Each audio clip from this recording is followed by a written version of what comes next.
Let's begin with one of the biggest stories right now in the NFL. I think the two biggest names currently, as it relates to potential, expected, possible transactions: Browns quarterback Baker Mayfield, 49ers quarterback Jimmy Garoppolo. John Lynch, the GM of the 49ers, speaking to reporters today, said he doesn't foresee a scenario where we cut Jimmy Garoppolo. I think we're fortunate that we have three quarterbacks we believe in Trey, Jimmy, and Nate Sudfeld. They gave Nate Sudfeld $2 million fully guaranteed this year. A lot of people interpreted that as the clearest indication yet they'd be moving on from Jimmy G. But then again, what's $2 million as backup quarterbacks go? It's really not that much, guaranteed or not.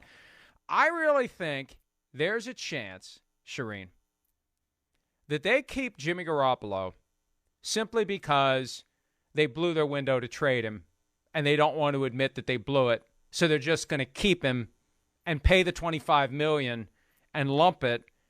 And if they do it, I think it'll be a mistake. It's an example of ego overcoming good business, because that $25 million could go to Nick Bosa and or Deebo Samuel.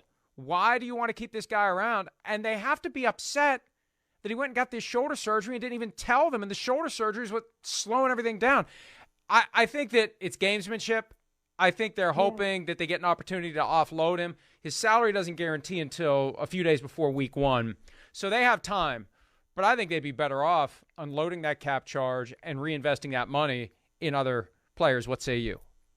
Well, the problem I see with this, and it's the same scenario that Cleveland faces, that if you cut Jimmy Garoppolo, there is a chance that the Seattle Seahawks end up with Jimmy Garoppolo. And that's what you don't want if you're the 49ers. You don't want to have to face him. He would make the Seahawks better based on what they have at the quarterback position right now. And it's the same with Cleveland and Baker Mayfield. I don't think they can cut him because they don't want to see him end up in Pittsburgh. But here they sit, and John Lynch said they have not really gotten an offer, a firm offer from anybody. And the reports that they had 2 second-round picks lined up, he said was false. He said they have not gotten any. Baloney. That's my report. Hey, don't poop on my report, Okay. Shireen. He was telling people he had 2 second-round picks. Doesn't mean he had them, but he was telling people that to try to get the 1 second-round pick, because he was told, frankly, if you got 2 second-round picks, you probably should take it. Sorry to interrupt you. Just want to make sure. And he should have taken, if he got that, he should have taken it. I mean, you're right. They blew it by not taking what they could get at the time and trying to make these teams negotiate up. And now, as he says, he admitted today, most of the teams that were interested in Jimmy Garoppolo have filled that position. They're not interested in Jimmy Garoppolo anymore. So that's the problem they face now, Mike, is they probably are going to have to carry him on their roster and wait for somebody to get hurt and hope that they can trade him training camp or whatever, whenever that arm is good enough to be able to throw. And that's not going to be till training camp. So nobody's going to trade for him before training camp. There's no question about that. They want to see him throw. I mean, we saw what happened with Andrew Luck a few years ago. You want to make sure this guy's going to come back 1 year left on his deal. You're not going to trade for a guy who might end up not even playing for this season. So I think he is on the roster. They hope somebody gets hurt. They can trade him then and get rid of him. And you're right, use that money to negotiate it with some of these guys they need to sign to long-term deals. Control room, could we please, I said please, put the graphic back up that we just had? I want to make a point here as it relates to how crazy the past 3 weeks have been. Yeah. 3 weeks ago today, 21 days ago, none of those moves had happened. None of them. Yeah. We didn't know any of them. It was the next day that Russell Wilson tentatively was traded to the Broncos after Aaron Rodgers announced he was going to stay with the Packers. And then came Carson Wentz going from the Colts to Washington. Then Deshaun Watson happened 10 days ago. Then a week ago, Matt Ryan goes to the Colts. And it was Matt Ryan to the Colts that I think took the most obvious seat for Jimmy G, because he would have been the perfect chaser to Carson Wentz. Basically, similar skill level, although I think Carson Wentz is better if you can get him to iron out some of the dumb. Then again, you got to iron out some of the dumb, no offense intended, with Jimmy Garoppolo. But at least the teammates like him. At least he's coachable. At least he tries. At least he listens. At least he doesn't come off as entitled and know-it-all. And sorry, Carson, but that's the reporting. It's your chance to prove everybody wrong with Washington this year. So Indy felt like the spot. At one point, I thought they were going to find out that there was a bidding war for Jimmy G, because the Saints were linked to him. The Steelers maybe were in on it, but then the Steelers go Trubisky. The Saints keep Jameis Winston after they don't get Deshaun Watson. The Colts get Matt Ryan, and there's no seats left. The music stops, and the 49ers are left holding the bag. They got Jimmy G. And John Lynch's only way out at this point is to take the number one analyst job at Fox, which may be looking pretty good right now. Yeah, Mike. I mean, you look at that hit they're taking, 26.95, right, against the cap this year. That's a lot of money for what you hope is going to be your backup quarterback. I mean, if he's your starter, then you failed with Trey Lance as the number 3 overall pick last year. That was your plan all along, was to start Trey Lance this season, and that's still the plan. And if Jimmy Garoppolo somehow ends up as your starter, then you failed in the draft. You failed to trade him. It was a complete failure because then you didn't even need to draft Trey Lance, and Jimmy G's in the final year of his contract. Basically, what I'm saying is they have a mess on their hands unless Trey Lance starts and becomes the guy that they want to be. Nobody's going to remember whether Jimmy G's on the roster or not if Trey Lance plays like they think he's going to play, what they use the number 3 pick for. But if he's not, they're in a world of hurt with Jimmy Garoppolo still on the roster, and perhaps they do what the Dolphins did 2 years ago, pull Tua in, take Tua out, pull Tua in. Ryan Fitzpatrick comes in to save the day. Who's starting the next week? You don't want that with Trey Lance. You want Trey Lance to be your starter, not looking over his shoulder. It's his job to win and to keep and to lead the 49ers where they think they can go with him.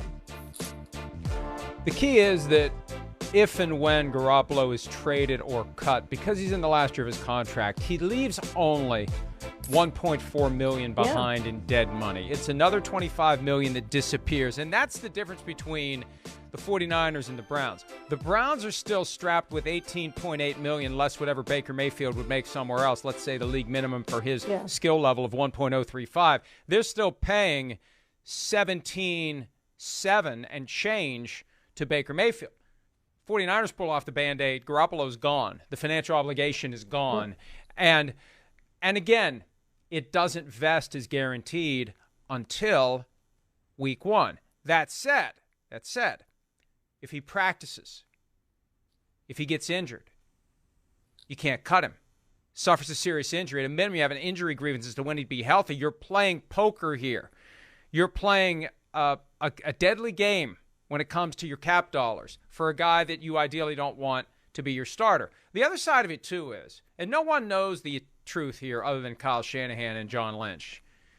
Do they really think Trey Lance is ready? Is this all just a charade? Are they just buying time because they're not sure that Trey Lance is ready? So there's people who wonder about Trey Lance as much as they wonder about Jordan Love. Are these guys really ready? And if Lance isn't ready, then, yeah, you keep him. And I remember Jed York saying last year that if they have to keep Jimmy Garoppolo for 2 years, if they invest $50 million total in the development of Trey Lance, so be it. But still, that's money that could be devoted. I mean, that's more than 10%. It's like 12, 13% of your total salary cap. That money could be used to sign Nick Bosa. That's not going to be easy. He's going to want $29, $30 million a year.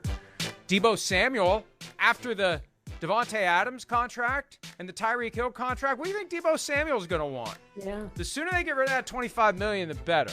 And they're playing a game that Jimmy G won't get injured or that a quarterback elsewhere will get injured. Well, newsflash, other than Jimmy G and Carson Wentz, quarterbacks don't get hurt. They're going to be waiting a long time for somebody to tear an ACL. It doesn't happen. They're in bubble wrap at practice. Now, there's always a chance for something fluke, but they're not hitting. They're not getting hit. They're not in the same kind of physical danger as other players. So I understand the theory. At some point, though, you just got to remove the Band-Aid and move on. Accept the fact that this is just part of the cost of the trade you made. For the 49ers, it's part of the cost of the trade you made last year.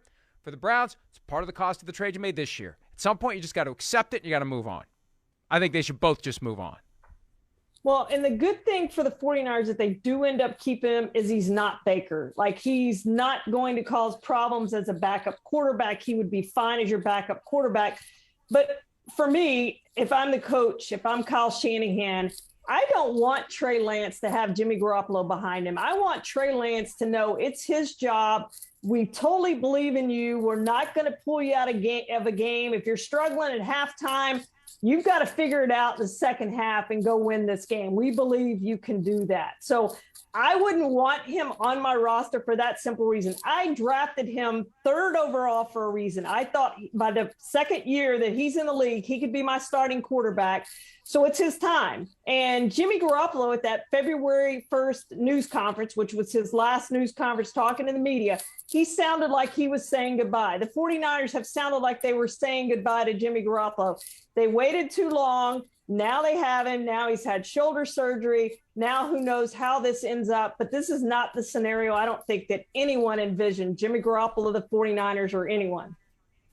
I really feel like at the end of the day, and the 49ers have found their way out of the dysfunction that they were dealing with after they fired or mutually parted ways with Jim Harbaugh. Then they went to Jim Tomsula, which was a mistake from the get-go. Then Chip Kelly, which was a mistake from the get-go. And it got so bad, Jed York at one point said, well, you can't fire the owner, although most of the fans would have loved to have done it.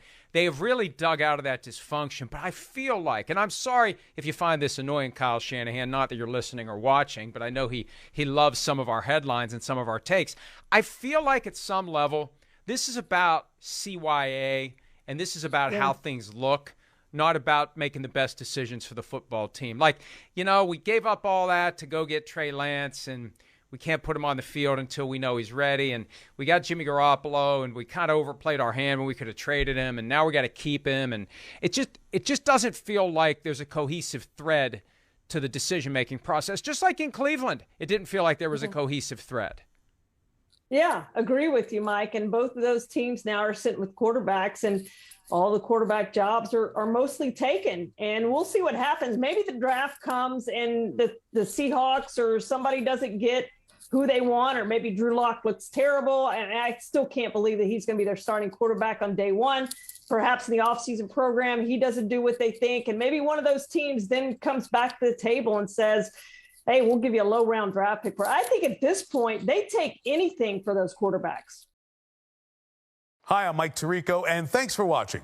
Make sure to hit subscribe for the latest news and highlights from NBC Sports.